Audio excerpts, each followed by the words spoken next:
the night of July 5, 1942. The Bay of Biscay, off the coast of occupied France. A German submarine, U-502, is running on the surface in the dark to recharge her batteries. This is what the U-boats did at night. On the surface, a submarine was faster, and in the blackness of an Atlantic night, no enemy could see her. The watch officers on the conning tower can make out nothing but the faint line where the Black Sea meets the sky.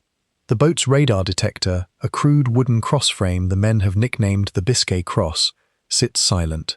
By every rule the crew has been taught, they are safe.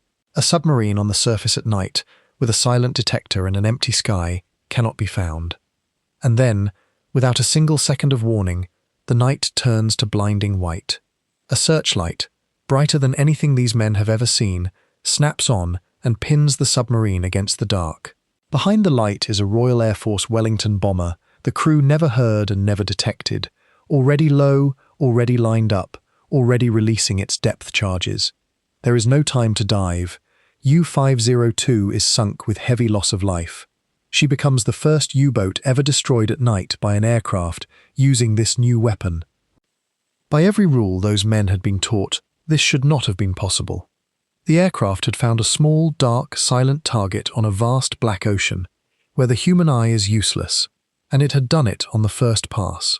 And here is the part that would haunt the German submarine service for a year. The detector that was supposed to scream a warning whenever an enemy was searching for them had stayed silent. The crews could not explain it, and neither could their commanders. And the men whose job it was to explain it would reach the wrong conclusion, and keep reaching for it, while hundreds of submarines and tens of thousands of men went down into the cold dark of the Atlantic. This is the story of how Britain learned to hunt in total darkness, how a single small device, invented in a university laboratory and joined to a quiet war of intelligence and mathematics, took the night away from the most feared raiders of the sea, and how the men who owned the darkness for 3 years could not understand why it had turned on them. To understand it, we go back to a cramped room in the winter of 1940. War is, at heart, a contest to see the other side first. For the first years of the Battle of the Atlantic, the German submarines saw first and best. Their commander, Admiral Karl Dönitz, had built a doctrine around the night and the surface. His submarines hunted in groups, the Allies called wolf packs. They gathered on the surface in darkness, where they were fast and nearly invisible, and tore convoys apart before dawn. Radar existed, but the early Allied sets used long radio waves more than a meter long, and a submarine's own detector could hear those waves coming and dive long before the hunter arrived. Everything changed because of a small copper device called the cavity magnetron. On February 21, 1940, 2 scientists named John Randall and Harry Boot switched on their prototype. It produced radio waves only about 10 centimeters long, at a power nobody had thought possible from something so small, that made radar small enough to fit inside an aircraft or onto the deck of a tiny escort ship, and sharp enough to pick a surfaced submarine out of the open sea. The airborne version reached Coastal Command aircraft in early 1943, and here lies the secret at the center of this story. The German submarines carried a radar detector named the Metox. It was tuned to listen for the old, long radio waves. It was completely deaf to the new 10-centimeter waves. A hunter, using the new radar, could close in, fix the submarine's exact position in pitch darkness, and attack, and the detector on the conning tower would never make a sound. The Germans were being watched by an eye they did not know existed. Radar found the submarine, but radar alone could not finish the job at night, because the set lost the target in the last kilometer of the approach, exactly when the bombs needed to fall. A Royal Air Force officer named Humphrey de Lee solved that problem. He mounted a powerful searchlight under the aircraft, slaved to the radar track, and kept it dark until the last seconds. The crew would follow the radar in through the blackness, then switch on a beam of more than 20 million candela. The first thing a submarine crew knew of the attack was the universe turning white. That weapon was called the Leigh Light, and it was what killed U-502. There is one more way the hunters found their prey, and it was the quietest of all. Every time a submarine radioed its position back to Admiral Dönitz, it betrayed itself. The Royal Navy had perfected high-frequency direction finding, a way of taking an instant bearing on a radio transmission. Sailors called it Huff Duff. Ships fitted with it could catch a submarine's brief message and point straight at its source. The Germans believed direction finding could be done only from land, not from a moving ship. So when escorts came racing down the exact bearing of a message they had just sent, the crews assumed it was bad luck, or radar, anything but the truth. And behind all of it sat the greatest secret of the war. At a country house north of London called Bletchley Park, British codebreakers were fighting to read the German naval cipher produced by the Enigma machine. The submarine traffic was the hardest to break, and the work was helped enormously by capture. In October of 1942, off the coast of Egypt, two men from the destroyer Petard, Lieutenant Anthony Fasson and able seaman Colin Grazier, swam to the sinking submarine U-559 and passed out the secret cipher documents before the boat dragged them under. They did not come back. The material they died to recover let Bletchley Park read the submarine cipher once more. Both men received the George Cross. So this was the trap that closed around the German submarines through 1942 and into 1943. A radar they could not detect, a light they could not anticipate, a direction finder they did not believe in, and a cipher they thought unbreakable, being read by their enemy. 4 secrets, arriving together in the dark. Now we come to the strangest part of the whole story. The Germans were not fools. They could see they were being found at night with impossible accuracy. Their submarines were dying in the Bay of Biscay and out on the convoy routes, attacked from empty skies. Admiral Dönitz demanded an explanation, and the one his experts settled on was wrong. They convinced themselves the enemy was not using a new radar at all. They decided the Allies must be homing in on the submarine's own equipment.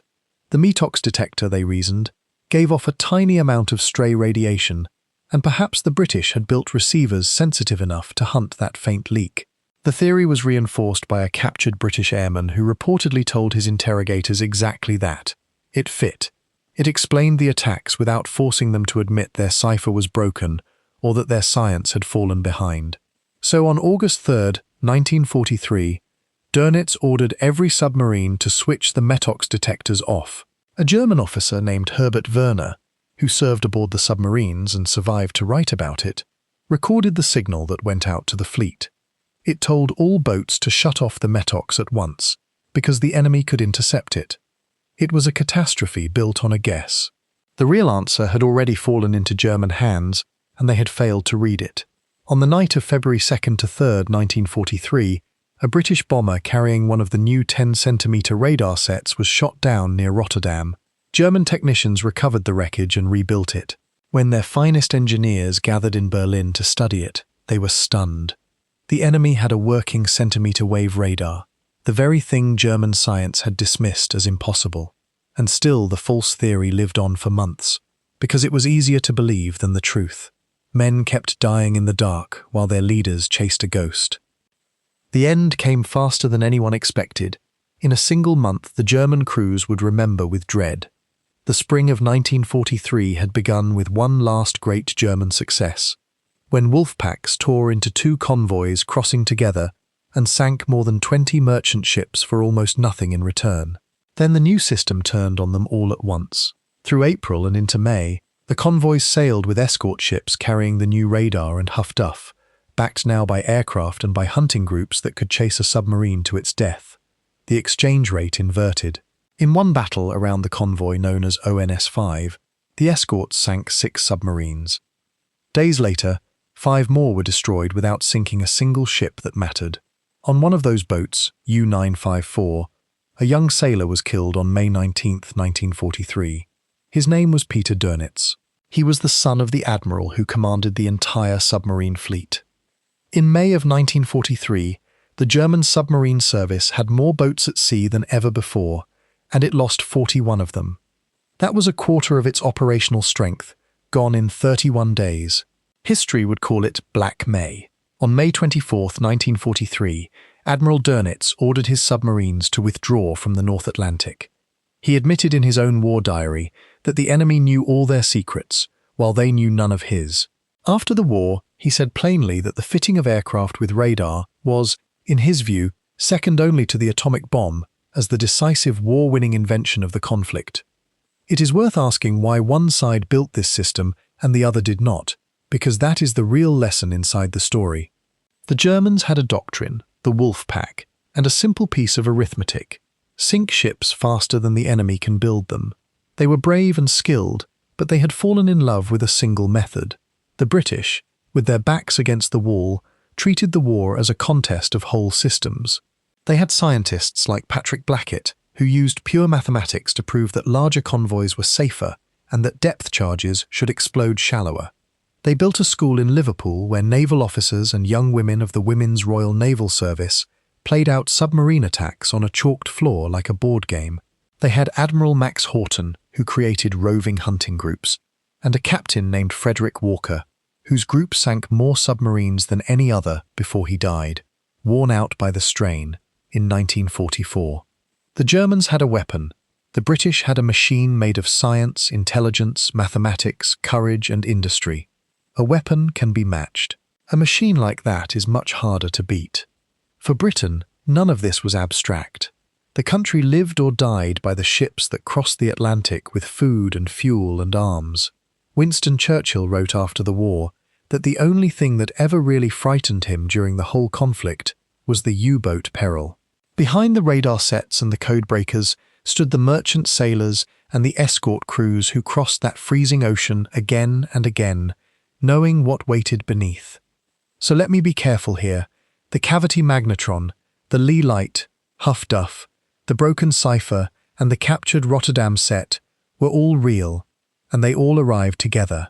The two men who drowned recovering the code books from U-559 were real, and their names were Anthony Fasson and Colin Grazier. Peter Dönitz was real, and his father did order the retreat 5 days after losing him. The famous quotations are genuine, drawn from war diaries and memoirs, though memory always softens and sharpens in its own way. The question the German crews asked into the darkness was simple: how are they finding us, when no one should be able to see us at all? For more than a year they could not answer it, and the wrong answer cost them everything. The true answer was not a single weapon, and not a single spy.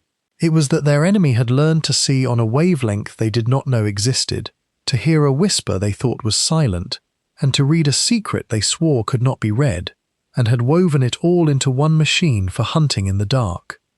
The men and women who built that machine were not, for the most part, famous. They were physicists and codebreakers, young women moving wooden markers across a painted floor, airmen flying for hours over black water, and sailors on small ships in enormous seas. They did not take the night by magic. They took it by understanding it better than the men who believed they owned it. And in the end, the darkness that had hidden the hunters became the thing that gave the hunted away.